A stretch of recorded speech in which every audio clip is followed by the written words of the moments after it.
Welcome back. This is still the POLITY reaching you live from Abuja. I'm joined in the studio now by the 2023 SDP presidential candidate, Prince Adewole Adebayo, to speak on the state of the nation and also to do some justice to these issues. Good afternoon and welcome to the program. Thank you, and God bless Nigeria. All right, sir. It's been a while. Hope you're good. Yes. Yes. All right. So let's start with you were the 2023 presidential candidate, but our elections usually hold, within a short period, but the aftermath takes months. And just recently, last week, it finally concluded with the Supreme Court saying that the presidency of President Bola Ahmed Tinubu is valid and there's no issues. So we have different reactions now, with the Chief of Staff saying there were distractions and now true governance can begin, and so on and so forth. I'd like to get your thoughts as a candidate in the election, knowing that it took this long to resolve. What are your thoughts on that? Well, this is the shortest it has taken in the history of Nigeria presidential elections. So the government is just about 5 months into the tenure when the litigation was finally resolved. It stayed less than 180 days in the Court of Appeal and far less than 90 days in the Supreme Court. And the Honorable Justices of the Supreme Court took less than a week from the hearing to give their verdict. So from that point of view, there is no historical reasons, or there are no historical reasons to complain. We can only have aspirational reasons to plan for a system whereby litigation will be concluded before inauguration. And that is doable by adjustment of the calendar, which requires amendment of the law, including a few provisions of the Nigerian Constitution. So once we do that, then we can expect that next time all litigations will be concluded before the winner who is not determined to be the winner is sworn in. Next, after that, will be to aim for an electoral system that does not automatically lead to litigation. As many countries have come to that stage where, just like I did after the elections were concluded, that whoever loses will be gracious enough to concede and let the country be free from expenses, distractions, and other tensions. But so far, with respect to the people who went on the electoral petition this time, they've managed it well in a way that it hasn't led to any violence or major disturbance. So I think we should be fair with that. All right, that's fair enough. But does this mean you in any way align with some recommendations by one of the candidates who took it all the way to the Supreme Court, the PDP candidates? He made about 5 or so recommendations. One about rotational presidency, 6-year term, that would go across the zones. He made another about electronic voting. He also suggested that a majority of the votes should determine the winner. That is to say, if any candidate doesn't get up to over 50% or 50% plus 1 of the votes, there should be reruns until a majority can be had in that regard. And then I believe there was also recommendations for the timeline to be changed so that, like you said, before the president is sworn in, all litigations are over. So do you agree with these or any of them?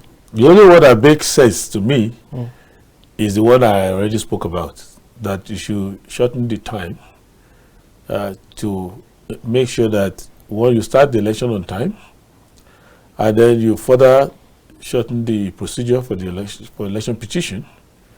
But the more important thing that you can use to help the system, which they haven't thought about, which is important, is that the burden, what we call onus at law, the burden of proving that election is credible, valid, and free from any legal equivalence should be on INEC. Because INEC is the agency that is conducting the elections. And INEC knows what happened. It's INEC's responsibility to convince the court. If we do it that way, then it's better than the way we are doing it now, where the burden is on the petitioner to prove what he doesn't know. So if the petitioner has an issue, INEC should be on the opposite end, or that is how it is now. How do you mean exactly? What I mean is that right now, if you say the election is not free and fair, yes, the court will say, prove it. If you say the election was rigged, the court will say, prove it. If you say the person returned is not the scorer of the maybe highest lawful votes, the court will say, prove it. If you say there was violence and malpractice, the court will say, prove it. What I'm saying is that if you follow the arrangement that we are proposing, once you state these allegations and put your particular facts, the court will call on INEC to disprove it. So the court will just say, INEC, you are the one conducted the election. Look at all these allegations that have been made against your election. Tell me why the election is not affected by these things. So the petitioner only has to allege? Yes. That way it's easier and it is clearer. Because many of the petitioners will never succeed to prove anything. And it is closer to justice if the court actually gets to know how the winner became the winner. But in the system we have now, there is nothing compelling the court to bother itself with that, because the errors of the petitioners are enough to throw the petitions away. Like the petitions filed by His Excellency former Vice President Atiku Abubakar and former Governor of Anambra State, Mr. Peter Obi. As a lawyer, those petitions make no sense. You know, there's less than zero chance of ever succeeding anywhere. So as a lawyer, if I'm not talking as a candidate, if I'm talking as a lawyer, they are pedestrian and pediatric and make no sense. Nobody's going to listen to them. Whereas they have real complaints, but the petition is a mess. So for it not to be a contest of wit, of intelligence, of cleverness between INEC and the parties, the system should recognize that the ultimate beneficiary of such litigation are the voters, and they are not in court. And it's not their fault that the petitioner file rubbish. So it is important for the system to be changed in such a way that INEC can actually be given an opportunity to demonstrate how you arrive at the result. So the same way INEC collated it outside the court and satisfied itself before declaring it, it should be possible for INEC, when it is challenged, to convince the public and the court that way. That is a better system. All right, but in the course of this whole matter, do you believe the candidates crossed the line in any way, particularly with trying to get to the president's certifications and whether they were true or not? What I know is that I'm a lawyer. I know what legal proceedings are. And I'm a politician. I know what political attacks are. So political attacks have no place in a legal proceeding. So you can go on a podium in a campaign and say your opponent has 2 mothers, 3 fathers, or has none at all, he is illiterate, he didn't go to school, he jumped the whatever. You can say whatever you like. But when you go to court, all of that has no business inside the court, because the court, it deals with facts and the legal implication of the facts only. So, and all this political abuse, as I call it, that they've infused inside the petition does not advance the petition. And because they have limited time, they wasted all their energy on it. And because they are salacious and entertaining to the public, observers, many of them, focus on those things, and they have no basis in law. Because there is a procedure at law for making allegations against people. So it was more of a media trial? Is that how you see Yeah, it was more of whipping up the base and political attacks. But what gain could be had if he's already president and if he's not going to overturn the decision, his election? Well, you see, I don't know their minds, but I know that in law, we experience many things. There are people who can sue you just to embarrass you. They can sue you just to create some vexations. They can sue you and use that lawsuit as an excuse to libel you. Because if I sue you to court and I make allegations, you cannot sue me because those allegations are privileged by virtue of the fact that we are in court. So the court can only believe me or not believe me. But if cold-blooded, I just come and say you are a liar, then you can sue me for defamation. I can say, if I just write in the newspaper that you committed forgery, you can sue me. But if I have a case in court with you, even if it's a tenancy case and all of that, I can say you lied. Even when you didn't lie, I can say you forged the tenancy agreement. I can say anything in pursuit of that case. So it's privileged. And anyone who is talking on your behalf or who is commenting on it is privileged too. So because that person is commenting on the proceeding before the court, because the court of law, just like inside the parliament, are fora where in the republic people are free to pursue their interests, and in so doing a lot of privileges are attached. So that's why, so if anybody enters the floor of the Senate, if at the Senate chamber, you can call the president corrupt, you can call any other person insane, whatever, you can use any foul language. The only thing that can happen to you is that the parliament can discipline you, but nobody can sue you because you said it inside parliament.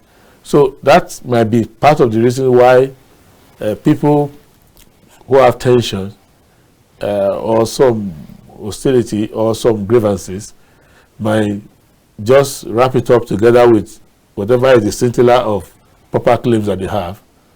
So and do that. So if I wasn't happy about the election, I'm still not happy about it, but if I wanted to go overboard, I could file my petition and spend all my time talking about them bribing voters and talk.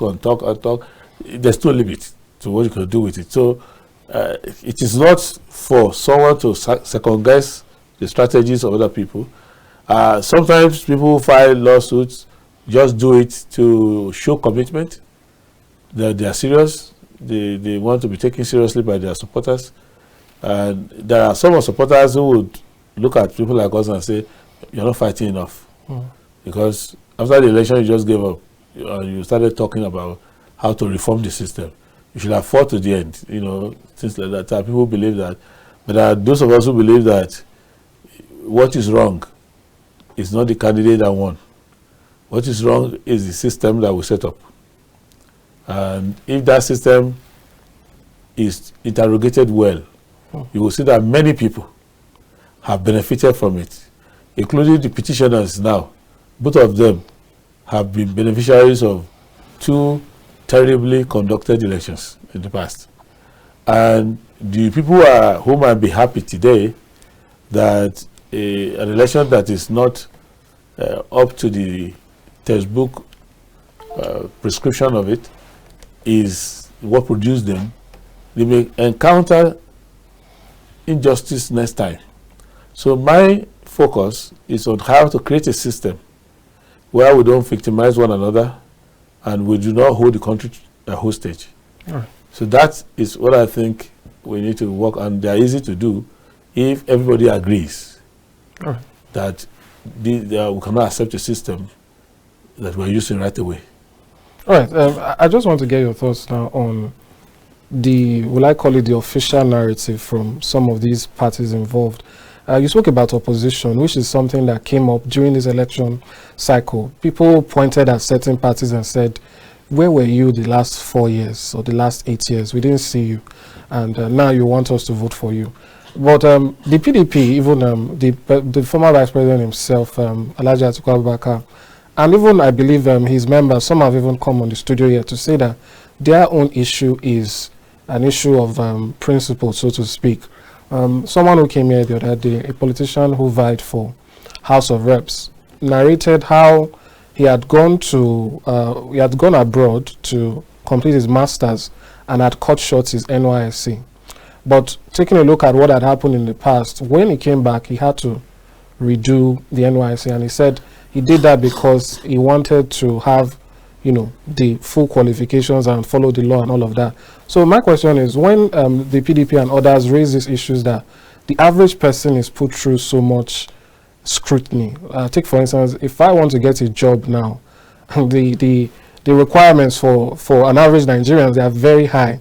But so they say if it's the president, the highest office in the land, there should be scrutiny attached to how he got there, what he has, his qualifications. So what do you make of that argument that this is a matter of principle and that the highest office in the land must have the highest scrutiny if the average man is going to have to go through so many hoops for a job? Why not the president? Okay, number one, I agree that if you are going for the highest office, there should be scrutiny. But the scrutiny in the court has legal limits, legal prescription. So if you had a candidate whose parents did not get married to each other and he was born by the roadside as a product of infidelity, you can use it to campaign. It's a part of scrutiny. If a person was fired from his job, you can use it to campaign. It's a form of scrutiny. If a person had a very low grade in the academics, you can use it to campaign. It's a form of scrutiny. But you cannot put all of those in election petition. That's what I'm saying. The election petition is not the only place you can do scrutiny. What about academic requirements? Because if you want to go to the court to complain about academic requirement, you complain in the form in which the court recognizes it. You have to complain and say this person has no education up to school certificate level. And you have to study how the courts have interpreted it. And limit yourself to that, because a court of law is not part of your politics. The court of the judges there just come out of their chamber to listen to you and look at the law and tell you what the law says. They are not part of all your narrative. So if you say to Justice of Court of Appeal or Justice of Supreme Court, I have come here to hold the winner to the highest scrutiny, they will say, what's our business with that? There is nothing in our law that makes us the judges of scrutiny. Just tell us that there's something invalid about the candidate as written in the Constitution or the Electoral Act. It's a very simple procedure. Whatever you are complaining about must be in tandem with the Constitution. You have to say the Constitution forbids this and this person has done it. The Constitution forbids that and he has done that. Or the Electoral Act prohibits this. And the Electoral Act in prohibiting it is in consonance with the Constitution. Because there are some things the Electoral Act can prohibit and you can still do them and get away with them.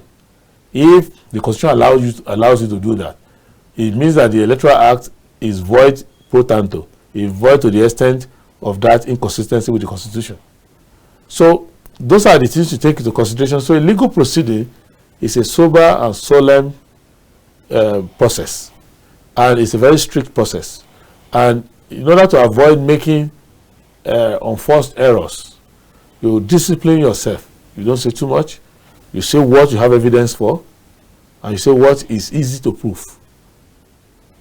But if you go and use it to litigate all your complaints, you will see that you will lose the case, and you'll be angry with the judiciary, and the judiciary doesn't give a, they don't care if you're angry or not, because they know that they've complied with the law. And they're not making the law just for your case. They're making the law to guide everyone who comes into similar circumstances. So that is the thing that politicians need to know. I've said it many times. The only thing the court can do for you, at worst, the court will give you a legal judgment. At best, what the court can do for you is to give you justice. But what the politician is looking for is victory and power. And all those things don't belong in the hand of the court. The court can't guarantee you victory. The court can guarantee you access to power. But the court can give you an interpretation of the law.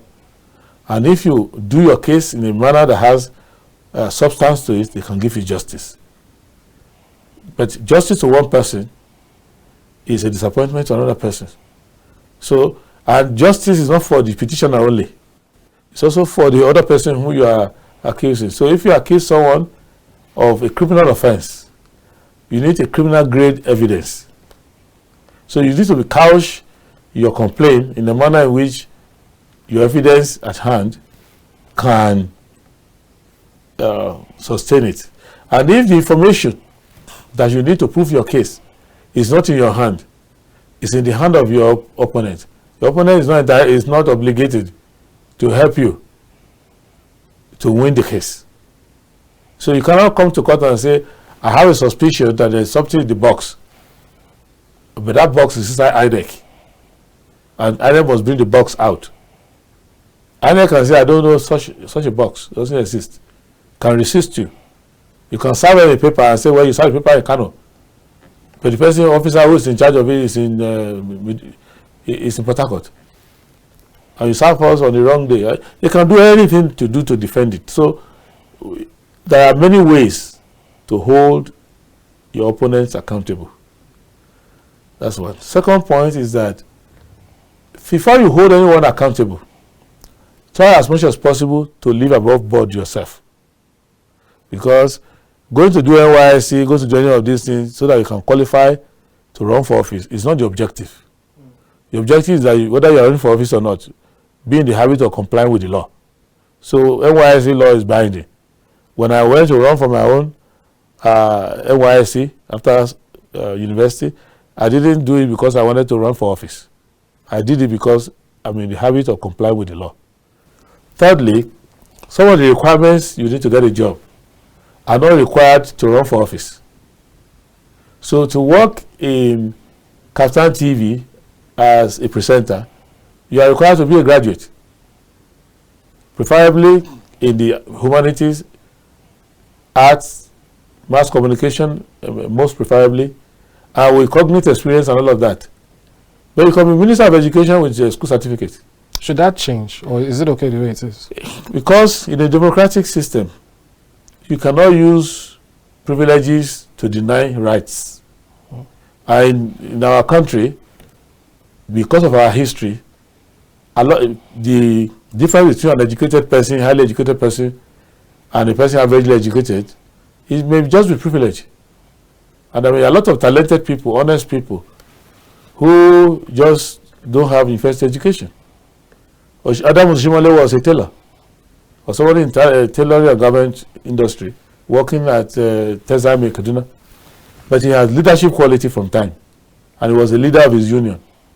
And he has shown that in some areas he's more competent than a professor of politics or other things, or management. So there could be people who are highly educated, they are very good with books, but they have zero leadership quality. So the founding fathers thought that at least to avoid illiterates being inhibited in the course of their work by not even being able to read the material at all, So that requirement is put there not to show status. It is to make sure that at least if you are going to be in the parliament, you are going to exercise leadership, you should not be illiterate. You should not be someone that will see a written material and somebody has to read it to you. That's what they have in mind. So there is no country in the world that has that qualification, that you must be a graduate of anything. That could be what voters might prefer. So even though the Constitution says someone who has been educated up to school start level is okay to run for office, voters might decide that they want a higher level of education and vote accordingly. So if you see a professor of law and you see someone who is selling suya in the market, and the two of them are running to be governor of your state, you can make up your mind whether that professor is more likely to help you solve your problems, or the gentleman who has been barbecuing suya, who has just basic education, is the type that you want. So you listen to both of them during the campaign and see how the education of one is helping him to help you, and how the illiteracy of the or the basic education of the other is inhibiting him or her in the attempt to help you. So it's just for the voters, because what we need to understand is that what we are running is not an aristocracy. It's not a system for elites to give privileges to themselves. So if you listen to me and ask me to choose the requirement, I will say the person who should run for office as president should be a PhD holder, should be a lawyer, and possibly should have a noble background. So I've now eliminated most of my competition. So that is not democratic. Right. So that is why it's made as low as possible. But it doesn't mean that the voters now have to take anyone whom they see. But everyone should be, as much as possible, who is literate enough, should be allowed to participate. Right, that's fair enough. I had initially saved this question for later, but now that the conversation has taken us there in terms of opposition, I'm sure you're aware of the Rivers State matter where the governor, there's some sort of plot to impeach him, although they're still ongoing in terms of the tussle. But one of the recent developments there is the PDP governors who waded into the matter. They had a lot of praise for the president. You know, they met with him, or they welcomed his intervention in the matter. And so the question now is about how to do opposition, because since that broke about yesterday, there have been various comments that these people, you are supposed to oppose the government in power.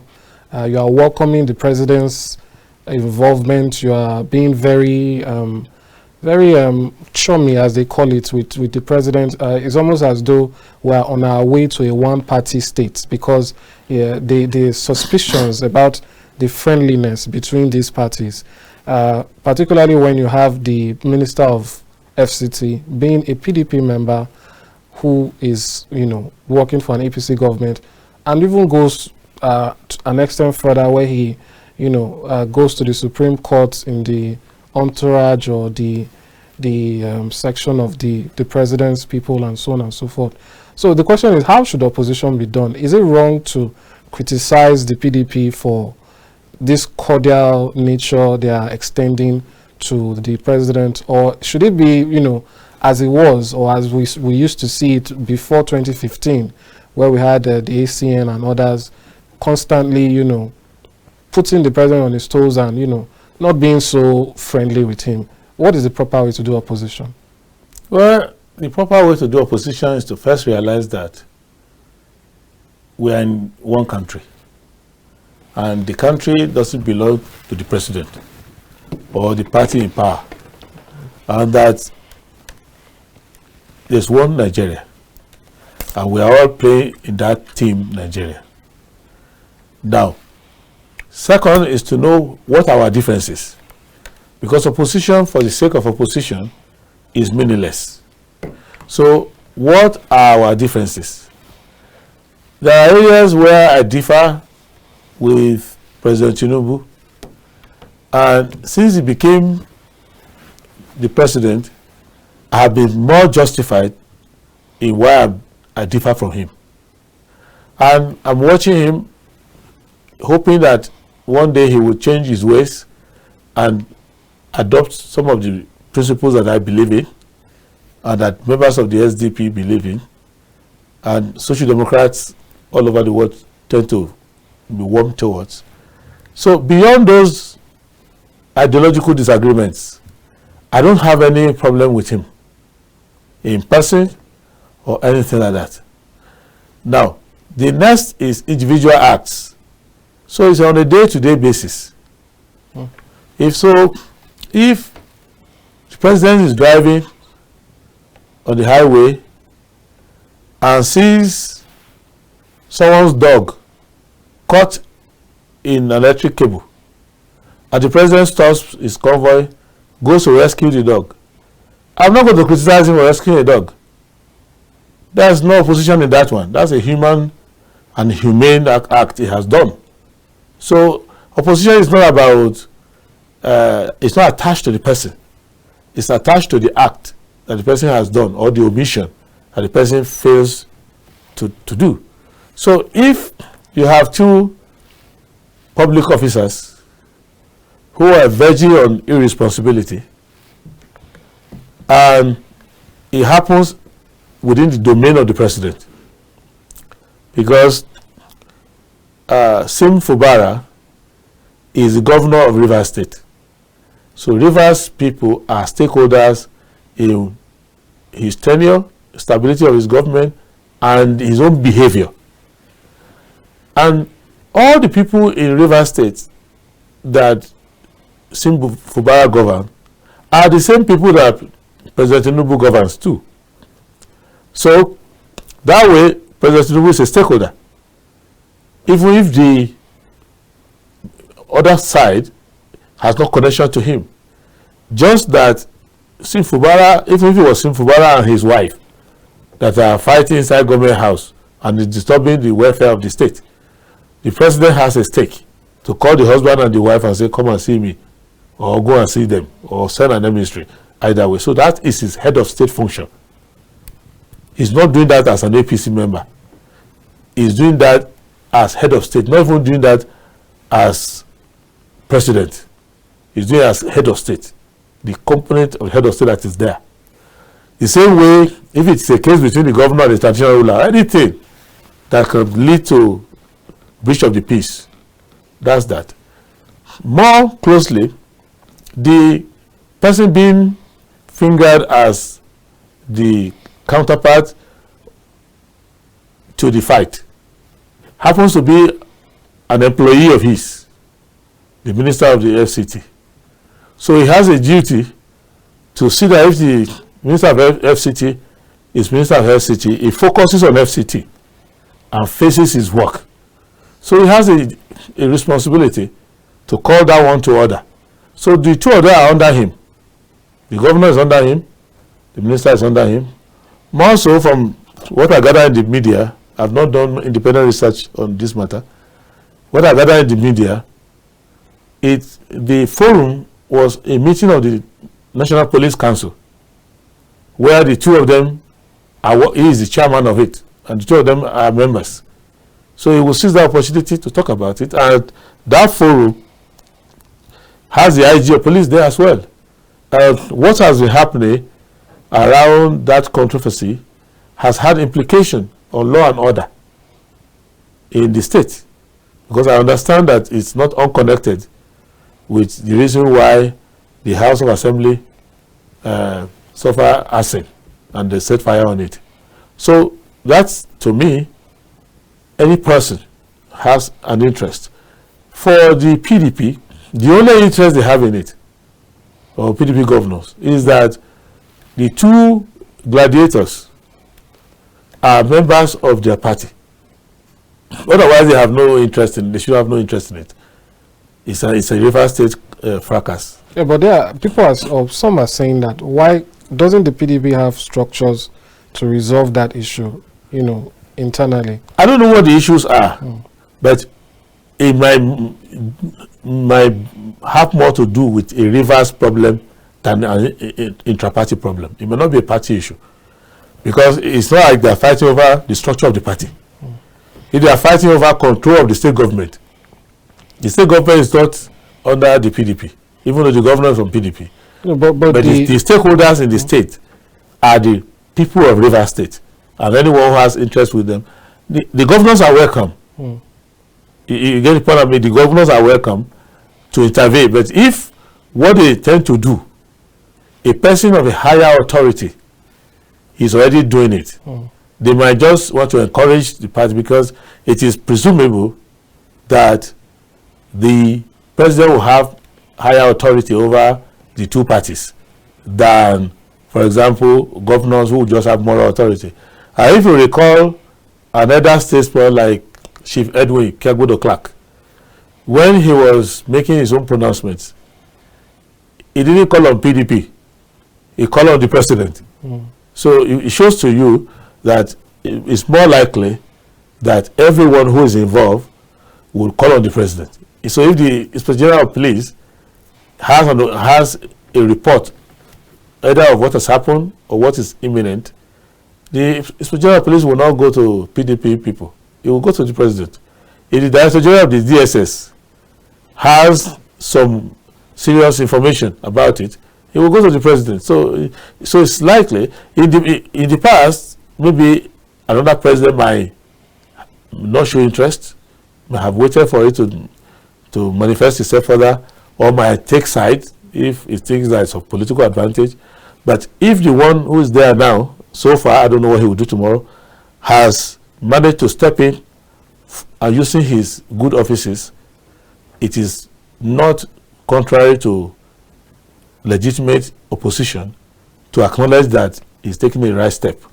More likely, before the governors made that comment, they might have consulted their own colleague, who is the governor of the state, to say, you went to see the president, what happened?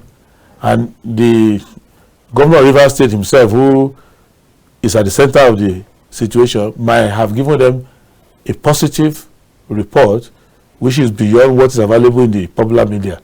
So we don't know. But for my mind, it is not a contradiction to serious-minded opposition to occasionally acknowledge where the other side has done something that is meaningful, that is okay. Next day, if something else comes up that is not good enough, opposition will be there to say it's not good enough. All right. Before we move over to other matters, just one more question on this issue.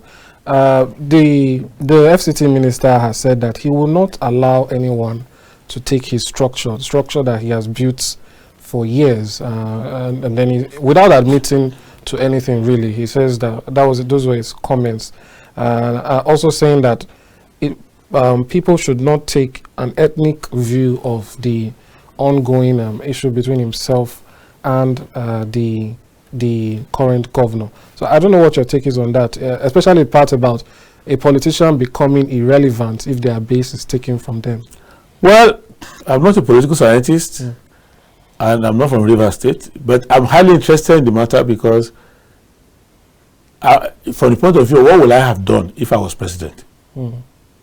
So if I was the one elected instead of President Tinubu, and I'm in the State House now, and this is coming up, some of these I do talk, it will not interest me. Whatever he says, whatever the other one says, I will clearly know how to set the rules clearly. One, if you are a minister in my government and you give me an impression that you have extra time to go and be chasing shadows somewhere, I will have to ask you to choose between facing the work I have given to you or going to fight for your political life in where you came from, because I have given you an assignment that's a full-time job.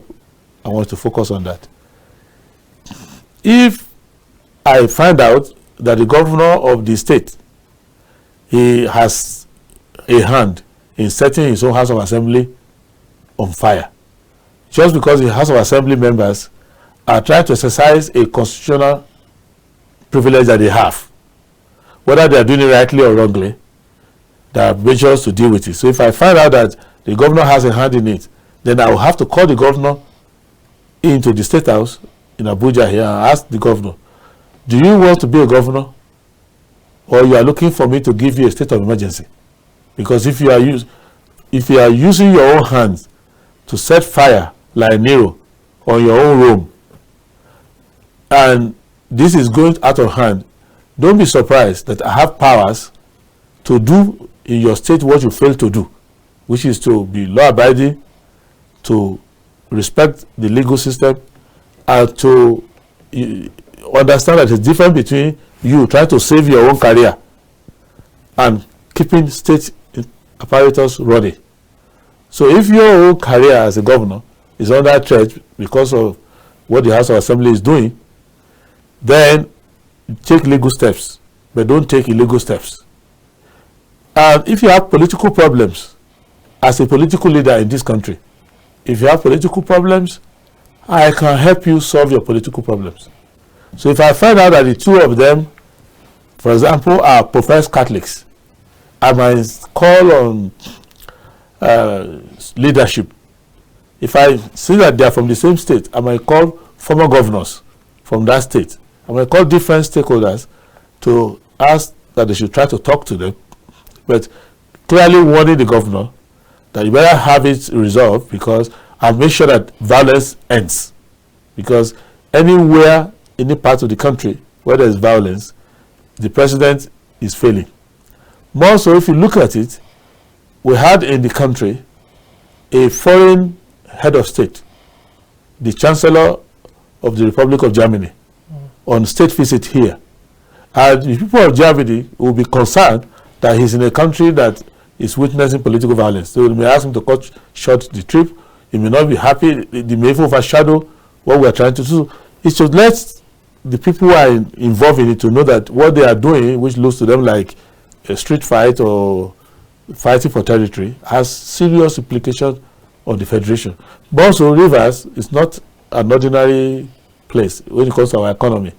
It's a major place for maritime, oil, petroleum, and other commercial and economic activities. So, long and short of it, if I was president, that's what I would focus on.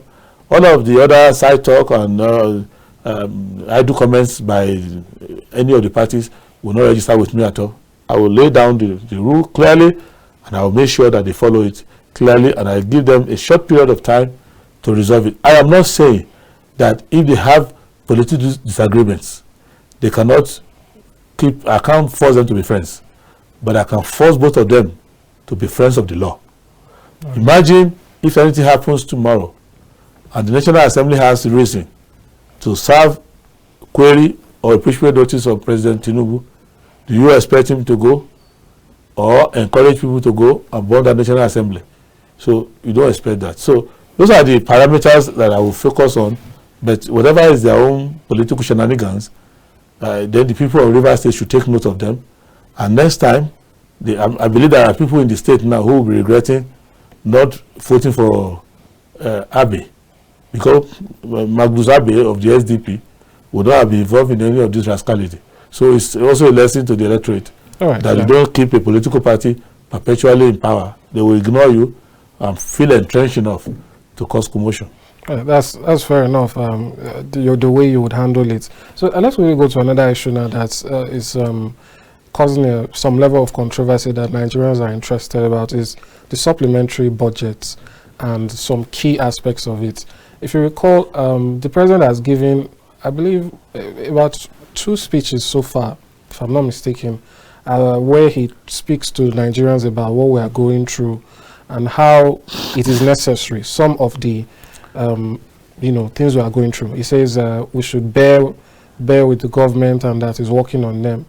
Basically, the idea is that things will get a little bit worse before they get better. So everyone should be able to tighten their belts. So I'll just call out some numbers now and why the average Nigerian is a bit concerned. First of all, the budget is 2.17 trillion, which is what is sent to the National Assembly. But some stipulations here. We have the government plans to spend 2.9 billion naira on sport utility vehicles, SUVs, for the presidential villa, and another 2.9 billion to replace the cars in the pool. We have more. We have 6.9 billion on procurement of vehicles for the State House, with the Office of the First Lady getting 1.5 billion for new cars. I also read out this particular one that is also noteworthy, or that people have drawn attention to. The budget for the purchase of a presidential yacht is 5.095 billion naira, and it has been juxtaposed against the budget for education loan, for the student loans set to commence in January, which is 5.5 billion naira. So these things taken into account, when we're not even talking about the 75 billion that was said to be for the National Assembly. Do you think the admonition, or pardon me, the plea the president is making to us is being seen anywhere on his own level and the level of his government? I've said it many times that votes have consequences. If you are voting emperors, you have imperial budgets. If you are voting money spenders in election time, you will have them spending money in government. I have said it in the course of our campaign. I started by saying that one, money is not the problem of Nigeria. Anybody who tells you there is no money in government is lying to you. I think I said that, and it was well listened to by all Nigerians. So before they went to vote, they already had that information from me. That don't be deceived when people tell you there's no money in government. What is incomplete in your statement is that you didn't juxtapose all of this against what the Minister of Budget, Atiku Bagudu, has been saying, that the government is broke to the teeth. And you didn't add the fact that a lot of these bodies is tied to borrowing as well. So it is the kind of government that you vote for, that's what they will do. So, and I went further because of the campaign, that the way people campaign is how they are going to govern. And the expensive grand campaign that they did not show that they were coming to rule over poor people who could hardly feed once or twice a day. So it is just continuation. That is it. Nigerians have to make up, we have to make up our minds what kind of government we want to run. But this is an imperial system that is not supportable by the economic base, and that's not supportable by the average livelihood of the Nigerian people. And you will notice that in many countries, even wealthy people, when they come to government, they dial down their lifestyle because they are trying to reach convergence between the average person who is working hard, what he can afford, and what those who are in government can afford. However wealthy you are in your private life, once you enter government, you step down. But I think the overarching objective of Nigerian politicians, whom people vote for in Nigeria, are those who have an abiding desire to separate themselves from the people.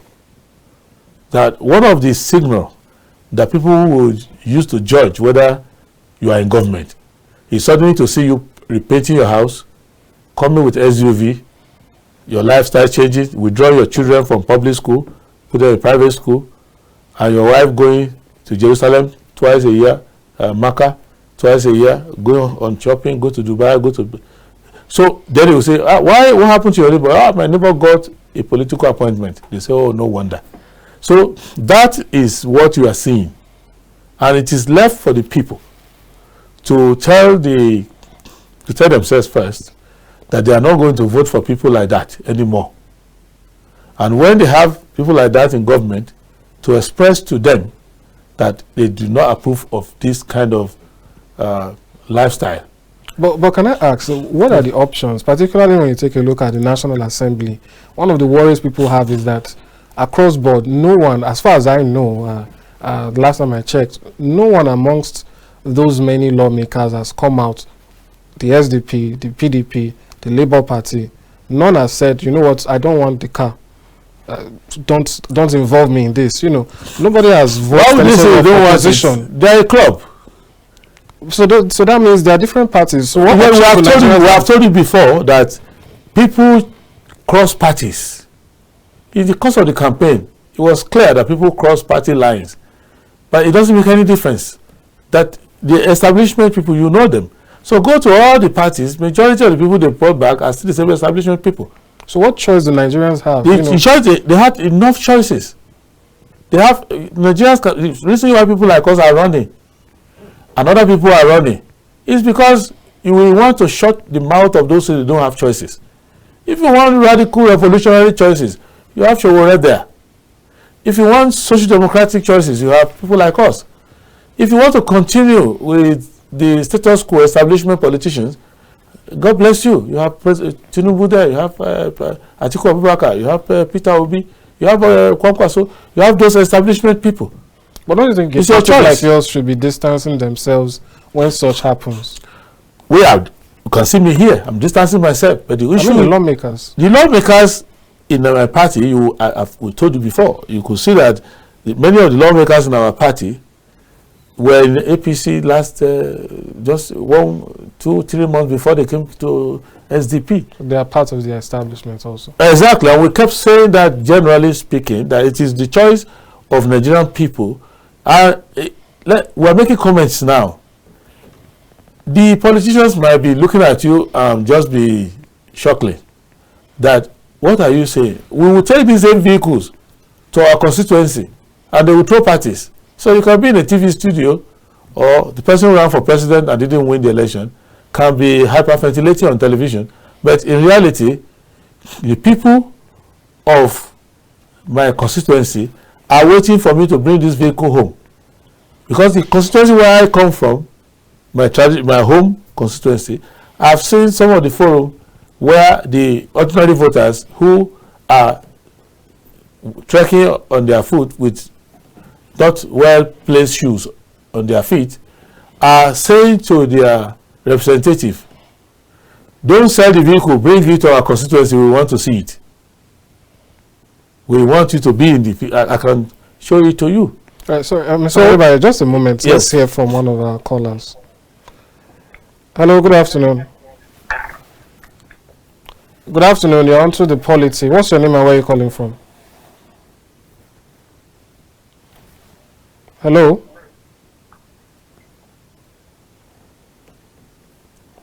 Can you hear me? All right, I don't think they're aware. Please, when you call back, do pay attention so you know when the call is picked. In a democracy, yeah, the employers or the politician are the people. And it doesn't matter what I say in the studio, what I say anywhere, the politician will be asking, the people I represent, is this thing important to them? Sorry to cut you short again. Let's quickly give another chance for callers. Hello, good afternoon. This is the POLITY. What's your name and where are you calling from? Hello? Hello? Yes, what's your name and where are you calling? Good afternoon. I'm coming from Enugu. James is my name. All right, Mr. James, go ahead. Hello? Go ahead, Mr. James. Are you hearing me? I can hear you. Go ahead. Okay. Yes, I've been watching your guest. Yeah?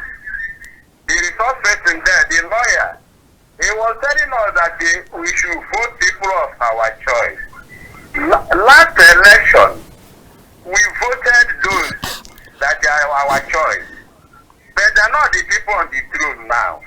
He didn't even believe that what we vote, that he voted well.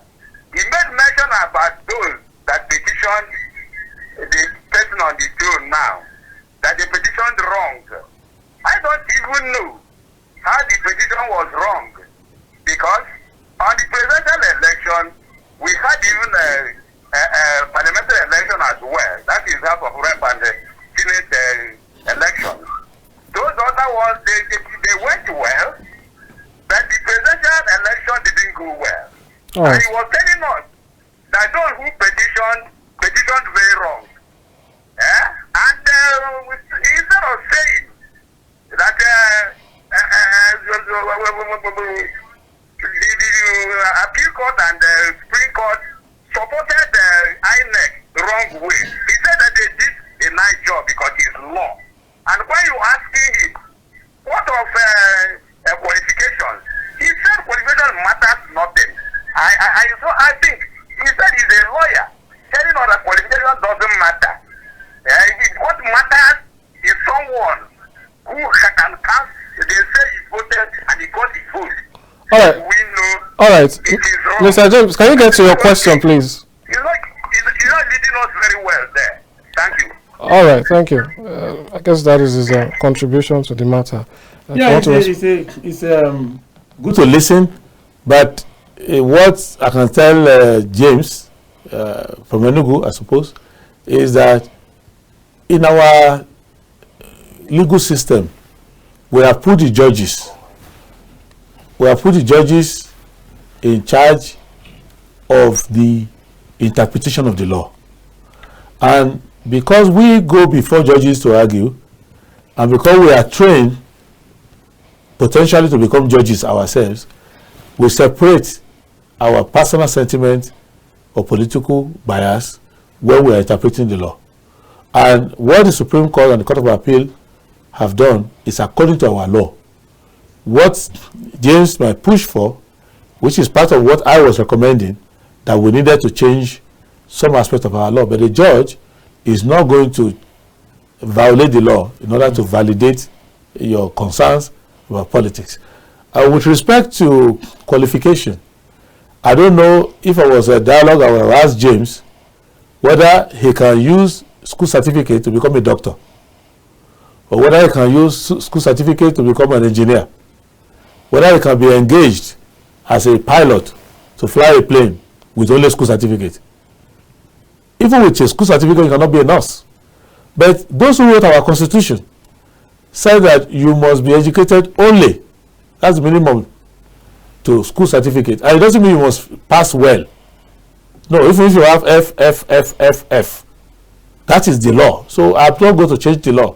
That's why I recommended to the voters that, well, you can vote and insist on your own that me as a voter, for president, the president must have a PhD. No, that's your choice.